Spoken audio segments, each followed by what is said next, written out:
people, I am Payal and I am software engineer by profession, and I welcome you to my YouTube channel Code Amiga. Coding requires a lot of research and development, and through Code Amiga, I'm going to make that easy for you. For the first session, let's understand basic architecture on which the code can be built. It's actually kind of standard and vital to understand, so let's dive right into it. Here is a cute diagram that I have created to make you understand what architecture actually means. Entire architecture is also known as layer architecture. We can create as many layers according to our requirements. In this diagram, we have basic 3 architecture as an example, 3-tier architecture. So the first layer is a UI layer, second is a business layer, and the third being the data access layer. So it simply means that these layers take data from SQL Server database, then modifies as per business needs. Further, it sends data to the Windows, web or mobile based application, and the response received from this application is sent back and stored in the SQL Server database. Now to show you how the architecture actually looks like, here is a screenshot of my demo project. There are 3 C# library projects as you can see, which are the layers of architecture that we just discussed. The .NET Core API project that we see on the top is the UI or the presentation layer. Let's make this impractical and connect all the projects with each other to make it work. Here we can see my Visual Studio 2019 screen. We'll create a new project. Here we can see a lot of templates to choose from, so we are going to start with it. Okay, so search for blank solution. As you can see, it's there. Create an empty solution for new projects. Click on next. Give your project a particular name. Maybe change your directory as per your wish. I'm just gonna give it a name. Let's say create.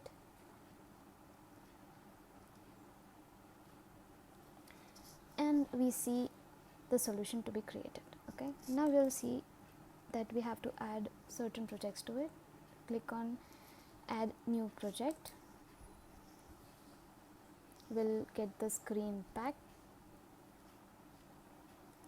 and we have to select the class library. You can select it here, or else you have already used it, so you'll have that in your recent projects. So just type C# library projects, and we will go for not .NET Standard but .NET Framework. So find someone with .NET Framework, and please look into for C# class files. Click on next. So this will be your BL, that's a business logic layer. Okay, we'll just keep the framework to 4.7.2 and say create.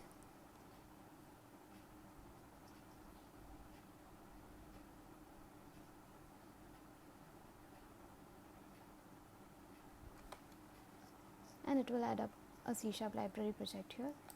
This is a class file. Just right click it, and we don't require this anymore, so just delete it. Same ways, we'll add 2 more new projects. Right click, add new project.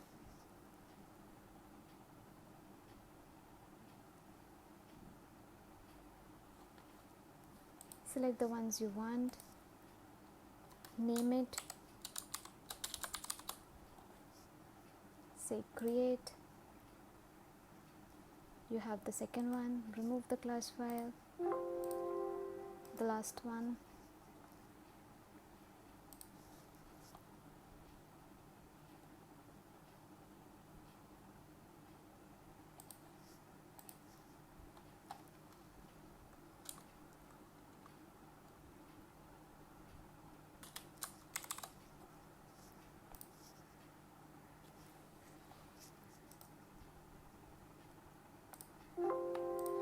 Okay, so we have these 3 class files added. These are the layers of your architecture: the business logic, business objects, and the data access there. For the presentation layer, we can add your MVC project file or your database application or an API project, any as per your requirement. I am going to add just a .NET Core project because I'll be making .NET Core APIs in the further videos. So this will be an example for you. So that will be a .NET Core API web application. Just click on that with the C# in it. Next, just name it create. It's that simple. It will ask for further more options. Just we want an API thing, so that's the .NET Core version and everything is perfect. Just say create.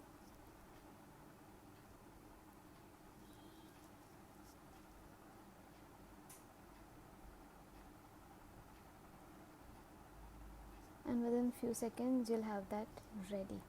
So now for the next portion, we are going to add on how to connect each of this class library with the UI thing. Okay, so what are we gonna do is, the first thing is we are going to connect the business object to the data access, right?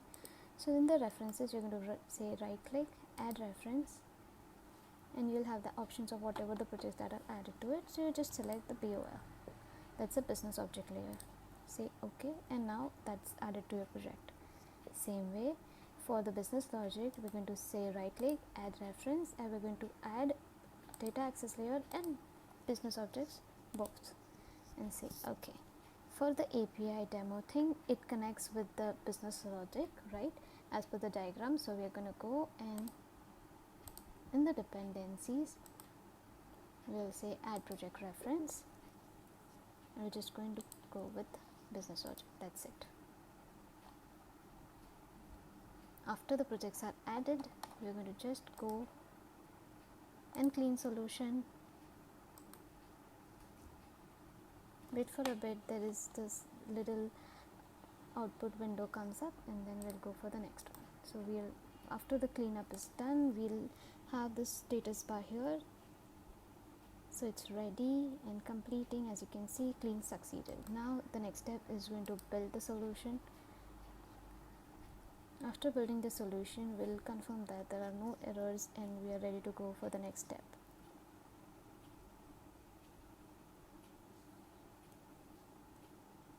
So build started, and it builds for all the projects that you add on. So there are the 4 projects that you can see: API demo, business logic, data access layer, and the business objects layer. So build succeeded, we have C4 succeeded, so that's done. So if you want, you can also rebuild the solution for a safer side. And this activity will be done every time you make code changes, so this is mandatory. So this was a short demo of how you can build up the architecture. So this was it for today's video. In the next video, we'll be seeing CRUD operations using Dapper. So stay tuned and see you next time. Bye bye.